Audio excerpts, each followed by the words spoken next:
여러분 반갑습니다. 이번 시간에는 생활과학의 배경 철학을 살펴보는 그 두 번째 시간으로 노작교육과 장인정신 그리고 홀리즘에 대해 알아보도록 하겠습니다.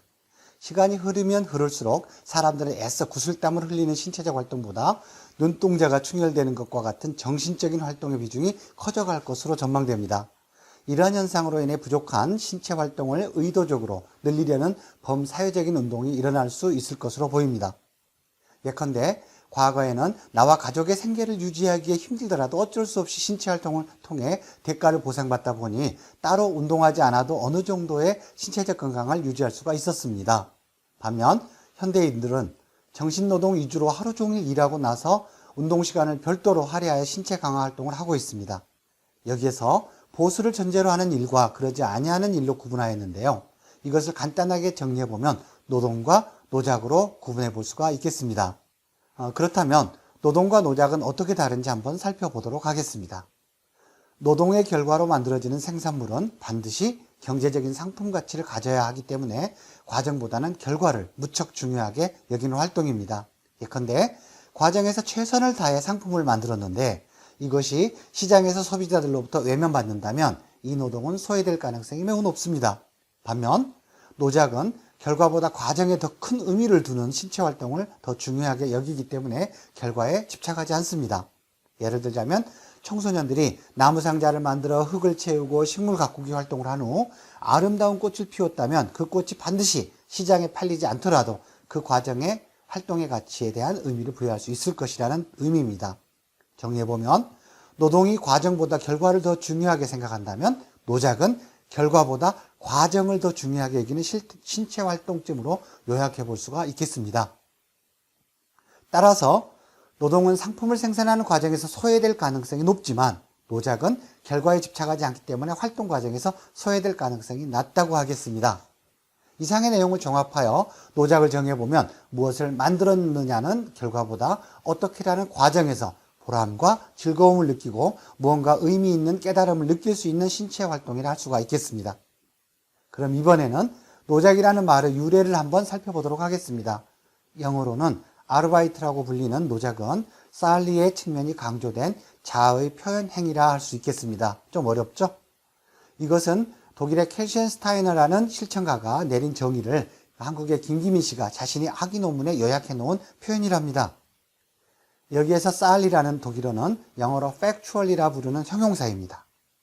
우리말로는 사실적인, 실체적인, 직물적인, 객관적인 또는 실용적인이라는 단어와 매우 유사한 의미를 가지고 있다고 보면 큰 무리는 없을 것으로 보입니다. 그리고 자아는 자기 주도성이라는 관점에서 정신적인, 의지적인, 자발적인, 자율적인이 강조되는 자아쯤으로 여러분들이 이해해주면 될 것 같습니다. 참고로 켈시엔 스타이너는 서적과 암기 중심의 전통적인 교육에서 벗어나 노작 활동을 통해 전인 교육을 추구한 학자들 중에 한 사람이라는 점 또한 꼭 기억해 두기 바랍니다. 이상의 내용을 종합하여 생활과학 교육의 관점에서 노작 교육을 정리해보면 신체적인 체험을 통해 구슬땀을 흘려가면서 자기 주도적으로 삶에 필요한 무언가를 체득해 나가는 교육 활동이라 할 수가 있겠습니다. 그리고 노작 교육의 영어 표현으로는 learning to labor라 정의하도록 하겠습니다. 부연 설명드리자면 청소년들이 애써 땀을 한번 흘려보는 그 자체만으로도 교육적인 효과를 기대해 볼 수 있다라는 의미이기도 합니다. 이번에는 노작 교육의 가치에 대해 설명드리도록 하겠습니다. 노작은 신체 발달과 건강 유지 그리고 지적 발달에 도움을 주기도 합니다. 아울러 사회성과 도덕성의 발달에도 도움을 줍니다. 이것들을 정리해보면 사이코모터 도메인이라 불리는 심동 영역, 커그니티브 도메인이라 불리는 인지 영역은 물론 어펙티브 도메인이라 불리는 정의적인 영역이 모두 노작 활동에 녹아 있음을 알 수가 있겠습니다. 그리고 노작 활동은 진취적이고 실천적인 인간을 육성하는 데에도 기여할 수 있으며 심미적이면서도 예술적인 안목을 넓히는 데에도 도움이 됩니다. 또한 자신의 생각이나 의도를 표현해 볼 수도 있게 해주며 전인적이면서도 융합적인 사람으로 성장할 수 있도록 해주기도 합니다. 정리해보면 기억력과 문자 중심의 교육은 인지 영역만 제한적으로 발달시키는 반면 사회성이나 도덕성과 같은 정서를 중심으로 활동한 학생들은 정의와 인지 영역이 함께 발달한다고 합니다. 더 나아가 노작 교육과 같은 신체 활동은 심동 영역과 정 영역, 그리고 인지 영역이 조화롭게 발달할 수 있다고 합니다. 그래서 시간과 공간의 제약이라는 한계와 효율성이 떨어진다는 단점을 어떻게 극복해 나가느냐가 노작 교육의 가치를 좀 더 극대화할 수 있는 열쇠가 아닐까 하는 생각을 또 한번 해봅니다. 지금부터는 장인 정신에 대해 살펴보는 시간을 갖도록 하겠습니다. 사전에서는 장색이라 부르기도 하는 장인을 다른 말로는 장이라 부르기도 합니다. 요새 말로는 전문가 정도가 될 수 있겠네요. 영어로는 아티스트이라 부른답니다. 유럽에서는 이들을 프리메이슨이라 부르기도 한답니다. 우리나라의 조선시대에는 관청이나 궁궐에서 쓰이는 물건을 만드는 일을 주로 하였다고 전해지고 있습니다. 이러한 내용을 종합해 볼 때 장인은 목공이나 도공 등과 같이 손으로 물건을 만드는 일을 업으로 하는 사람쯤으로 정해 볼 수가 있겠습니다. 이것을 좀 더 일반적으로 정해 보면 한 가지 기술에 전념하여 그 일에 능통한 사람이라 할 수가 있겠습니다. 좀 더 구체적으로는 어떠한 상황에서도 자기 직업에 대한 정법을 놓지 않는 사람쯤으로 정의하기도 하는데요. 바로 이것이 장인과 기술자를 명확하게 구분해주는 지점이라 할 수가 있겠습니다. 장인들을 좀 더 깊게 이해하기 위해 그들의 삶 속으로 한번 들어가 보면 이들은 자신들이 만들어가는 작품은 세상의 눈을 겨냥하기보다 스스로의 눈을 겨냥한다고 합니다. 아프 노동에서는 활동의 결과물이 갖는 상품 가치를 매우 중요하게 생각한다고 설명을 드렸는데요. 장인들은 이와 같은 사회적 상품 가치는 안중에도 없다라는 것입니다. 오직 자기 내면의 절대적인 기준에 의해 자신의 결과물을 평가하고 수준에 미달한 것들은 모두 이 세상에 내어놓기를 거부한다고 합니다. 이러한 연유로 그들이 만들어내는 작품은 곧 자기 몸의 일부로 여기거나 자식처럼 소중하게 생각하기도 한답니다.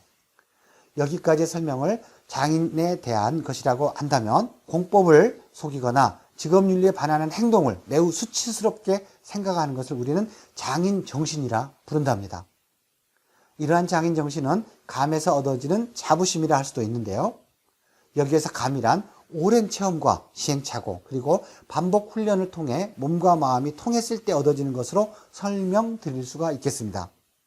이 시대의 장인을 예로 들자면 저는 생활의 달인과 정글의 법칙 프로그램으로 유명한 개그맨 김병만 씨가 떠오릅니다.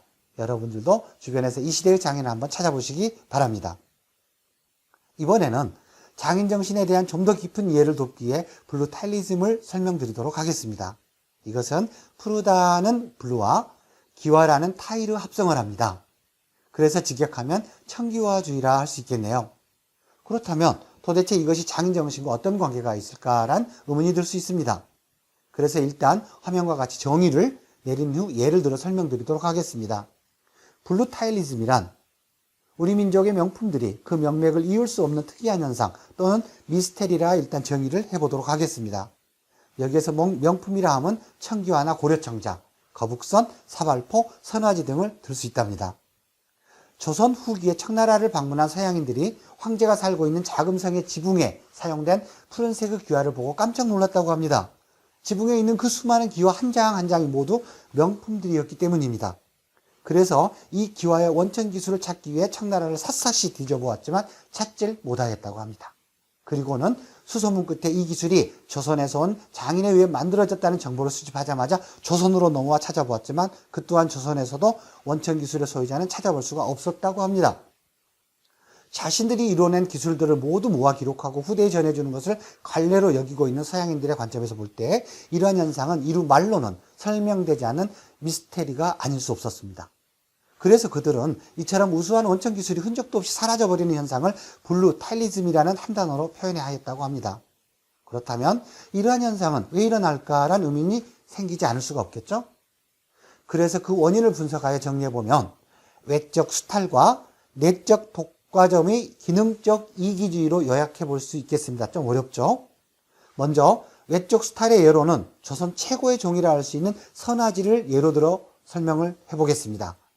조선과 청나라는 정기적으로 사신들이 오고 가는데 조선의 사신단이 청나라로 갈 때는 이 선화지를 많이 가지고 갔다고 합니다. 왜냐하면 청나라 사람들은 조상들에게 제사를 지낼 때 사용하는 종이의 경우 최고급을 사용한다고 합니다. 그리고 청나라 최고의 종이로는 조선의 선화지가 꼽혔다고 하죠. 뿐만 아니라 종이는 그 특성상 가볍기 때문에 짐을 덜 수 있다는 장점도 있었다고 합니다. 그런데 이 선화지는 절에서 수양하는 스님들이 자급자족용으로 만들어 쓰던 것이었다고 합니다. 사신단들이 한양을 떠나 황해도 멸악산 부근에서 하루를 묵어가기로 하였는데 그곳에 사찰에서 사용하고 있는 종이를 우연히 발견하게 되었다고 합니다. 그래서 주지 스님께 부탁하여 그 종이를 청나라 관리들의 선물로 가지고 가게 되었는데요. 이 종이가 너무 좋다는 소문이 점점 퍼지게 되어 사신단들이 가지고 가게 되는 양이 점점 더 많아지게 되었답니다. 이러한 연유로 조선 왕실에서 이 사찰에 요구하는 종이의 양이 점점 많아지게 되었는데요.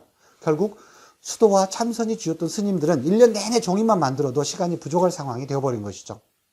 임금님의 부탁인지라 거절할 수도 없어 종이를 만들다 보면 수양은 뒷전이 될 수밖에 없는 상황에서 선화지 제작을 책임지고 있었던 장인 스님은 중대 결심을 하게 됩니다. 그리고는 자신의 오른팔을 싹둑 잘라버립니다. 그런 후 그 사찰의 주지 스님은 왕에게 종이를 만들던 스님이 작업 도중에 팔이 잘려 더 이상 종이를 만들 수가 없게 되었다고 보고를 드립니다. 이렇게 해서 세계 최고의 종이 만드는 명품 기술 하나가 사라지게 되는데 이것을 저는 외적 수탈에 의해 발생된 블루탈리즘 현상이라 정의합니다. 이번에는 내적 독과점에 의한 이기주의로 인해 발생하는 블루탈리즘의 예를 들어보도록 하겠습니다. 동의보감이란 의서의 저자인 허준에게는 유이태라는 훌륭한 스승이 있었습니다. 그런데 제자들을 양성하는 과정에서 즐겨 사용하는 말이 비인부전이었다고 합니다. 그대로 직역하면 사람이 아닌 자에게는 나의 의술을 전수해주지 않는다라 할 수 있겠습니다. 여기에서 사람이 아닌 자라 하면 의술을 단지 돈벌이 수단으로 사용하고자 하는 자들을 경계하고자 하는 말이었다고 합니다. 이러한 장인정신을 가지고 한평생을 살아온 유이태는 자신의 몸속에서 자라고 있는 암의 치료법을 찾아내기 위해 수제자인 허준에게 자신의 가슴을 해부해 볼 수 있도록 허락합니다. 이 당시에는 부모로부터 받은 신체를 훼손하는 것을 매우 큰 불효로 여겼기 때문에 이러한 유이태의 결단은 대단한 것이었습니다. 만일 유이태가 허준을 진정한 제자로 여기지 않고 모든 의술을 가지고 삶을 마감하였다고 가정할 경우 이것을 저는 내적 독과점에 의한 이기주의로 인해 사라지는 블루타일리즘 현상이라 정의한답니다. 그렇다면 이러한 장인정신을 교육활동과 어떻게 연결시켜 볼 수 있을까요? 저는 이러한 질문에 대한 답으로 화면과 같이 두 가지를 선정해 보았습니다. 그 첫 번째로는 장인정신을 자신이 하는 일에 열과 성의를 다할 수 있도록 성취 동기를 부여해주는 마음 에너지로 해석하고 응용해보면 어떨까 하는 생각을 해보았습니다. 그리고 두 번째로는 장인정신을 다가올 의식기술혁명 시대의 기저철학으로 자리매김하였으면 하는 제안을 해봅니다. 부연 설명드리자면 의식혁명 시대는 인류가 인공지능과 더불어 살아가게 될 시대를 말합니다. 그러므로 이러한 시대에서 경쟁력을 가지고 인공지능들과 평화롭게 살아가기 위해서는 매사에 적극적이고 신중하면서도 꼼꼼한 생활자세를 기르는 것이 무엇보다도 중요합니다. 장인정신은 바로 이러한 덕목을 강화시키는 데 유용하게 사용될 수 있을 것으로 기대합니다. 지금부터는 홀리즘에 대한 이야기를 해볼까 합니다. 전체론이라는 의미의 홀리즘은 홀리스틱이라 불리기도 하는데요. 이것은 1962년에 스머시 자신의 저서인 홀리즘과 진화라는 책에서 처음으로 소개한 뒤 지금에 이르게 되었다고 합니다. 그에 따르면 어느 부분은 아무리 모아도 결국 전체에 도달할 수 없다. 왜냐하면 전체는 부분의 총합보다 훨씬 크기 때문이다. 그러므로 전체는 부분으로 분할할 수 없고 만일 불안하여도 무엇인가 손실되는 것이 있을 수밖에 없다라는 주장에서 막연하게나마 홀리즘이라는 개념의 윤곽을 잡아볼 수가 있겠습니다.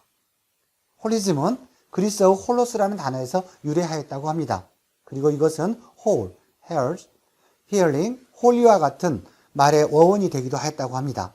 여기에서 건강이라는 health는 생명이 전체적으로 조화로운 상태에 있는 것을 의미하고 치유라는 healing은 균형이 깨진 생명체가 다시 조화로운 상태로 돌아가는 것을 의미합니다. 그리고 생명이 균형과 치유의 순환 사이클에 있는 전체적인 모습은 그 자체가 신성하다라는 홀리로 표현할 수 있다는 것입니다. 홀리즘은 홀리스틱이나 홀리스로 사용되기도 하는데요. 한자 문화권에서는 이것을 전일주의 또는 전체주의라고 표현합니다. 그렇다면 한글로는 이렇게 표현하는 것이 좋을까라는 생각을 20여 년 전에 저는 한번 해보았습니다. 그리고 동양 철학을 하시는 분들의 자문을 받아 엄살론이라는 표현을 사용하기로 하였습니다. 여기에서 엄살스럽다라는 말은 모두가 한 몸같이 가까운 사이를 표현할 때 사용하는 말입니다. 앞뒤 문맥이 없이 이 단어만 듣는다면 왠지 사이비 종교의 느낌이 들 수도 있겠다고 생각해 본 적도 있는데요. 그런 걱정은 하지 않으셔도 될 것 같습니다. 그러나 이처럼 순수한 우리말이 있긴 하지만 이 단어만으로는 홀리즘의 개념이 바로 연상되질 않습니다. 그렇다고 전일주의라 하자니 일본이 연상되고 해서 그냥 소리나는 대로 홀리즘 또는 홀리스틱이라 부르도록 하겠습니다. 이상의 내용을 종합해 볼 때 홀리스틱 필라소피는 홀리즘이나 엄살론적 철학이라 할 수가 있겠네요. 조금은 낯설지만 말입니다. 이번에는 홀리스틱의 유래에 대해 살펴보도록 하겠습니다. 홀리스틱의 근원은 동양의 선사상이나 명상기법 그리고 관념론적 사고에 있었다고 합니다. 서양인들이 경험과 직관을 중시하는 분석적인 사고를 하는 반면 동양인들은 관념적이고 종합적인 사고를 중시합니다. 이러한 연유로 서양인들은 하나의 현상을 전체적인 관점에서 각 부분들의 관계로 분해하여 인간관계를 밝히려는 기계적인 성향을 띠는 반면 동양인들은 하나의 현상을 전체적인 관점에서 각 부분들의 연관성을 중시하는 통합적인 사고를 합니다. 그렇다면 홀리스틱 교육은 어떻게 이해하면 될까요? 홀리스틱 교육은 새로운 교육 과정도 아니며 새로운 교수 방법이나 이론은 더더욱 아닙니다. 지금까지 해온 전통적인 교육활동 안에서도 이미 부분적으로나마 실행되어 오고 있었을지도 모릅니다. 적어도 다른 이름이나 표현으로 말입니다. 그래서 홀리스틱 교육을 활용적인 측면에서 예를 들어보면 화면과 같습니다. 홀리스틱 교육은 전인교육을 위해 부분보다는 전체를, 개체보다는 관계를 중시합니다. 그리고 종의 분류보다는 연관을, 내용보다는 문맥을 중시하는 교육을 하고 있다면 여러분들이 이미 홀리스틱 교육을 하고 있는 바나 다름없다고 할 수가 있겠습니다. 현재 교육 현장에서 사용되고 있는 말들 중에서 홀리스틱 교육과 연관성이 높은 것들을 정리해보면 좌뇌와 우뇌를 구분하지 않고 통합적으로 접근하는 홀 브레인 러닝이 있고요. 앞으로는 태어나서 죽을 때까지 교육으로 시작하여 교육으로 끝날 것이라는 라이프롱 러닝이 또 있겠습니다. 집단지성을 중시하는 협동학습과 복합지능, 그리고 이를 지원하는 통합교육 과정을 들 수도 있겠습니다. 그리고 대학 이상의 교육기관에서 중요하게 다루는 간학문적 지성을 홀리스틱 교육의 대표적인 예로 들 수가 있겠습니다. 그럼 이번에는 홀리즘을 교과활동에서 어떻게 적용할 것인가란 궁금증을 풀어보도록 하겠습니다. 우리나라의 교과 중심 교육과정은 하나의 현상을 학문 단위로 쪼개서 분석적으로 가르치고 있습니다. 그래서 한 교과를 모두 학습한 뒤에도 각 단원들 사이에 어떤 관계가 있는지를 이해하지 못하고 지나가는 경우가 가끔 있습니다. 그래서 이해를 돕기 위해 생활과학의 영역 중에서 식생활을 예로 들어보면 화면과 같습니다. 식생활은 크게 식재료, 조리와 식사, 건사학의 세 개 영역으로 구분해 볼 수가 있겠는데요. 현재 우리나라의 교과 중심 교육과정은 식재료가 어떻게 생산되는지, 어떤 유통과정을 거치는지, 현명하고 지혜로운 소비자가 되려면 어떤 식재료를 골라야 하는지, 준비된 식재료를 이용하여 환경오염을 최소화하는 방향으로 조리하려면 어떻게 해야 하는지, 마지막으로 식사를 마치는 수질오염과 쓰레기량을 줄이기 위한 건사하기는 어떻게 해야 하는지를 각각 따로따로 독립적으로 공부하고 끝나버립니다. 이들 사이에는 분명 의미 있는 연관성이 있었음에도 불구하고 말입니다. 그래서 홀리스틱 교육이 필요합니다. 교과와 단원들을 통합하여 식재료의 생산 과정을 가장 먼저 학습하게 하고 그 다음에 유통기술과 시장을 공부한 다음 식재료를 합리적으로 구입하여 환경오염을 최소화한다는 전제 아래 요리법을 선정하여 요리하고 건사하는 일련의 과정을 학문 중심이 아닌 식생활 중심으로 재구성하여 학습활동이 진행된다면 이것이 바로 홀리스틱 교육을 실천하는 것이라 할 수가 있겠습니다. 이처럼 각각이 따로인 것 같으면서도 유기적인 연결 또는 통합되어 있다는 것을 학생들이 느끼게 해주는 학습의 재구성이 그 어느 때보다도 필요한 시점입니다. 그리고 생활과학은 이러한 학습활동을 추구합니다. 그럼 오늘 수업은 이것으로 마치도록 하겠습니다. 감사합니다. 수고하셨습니다.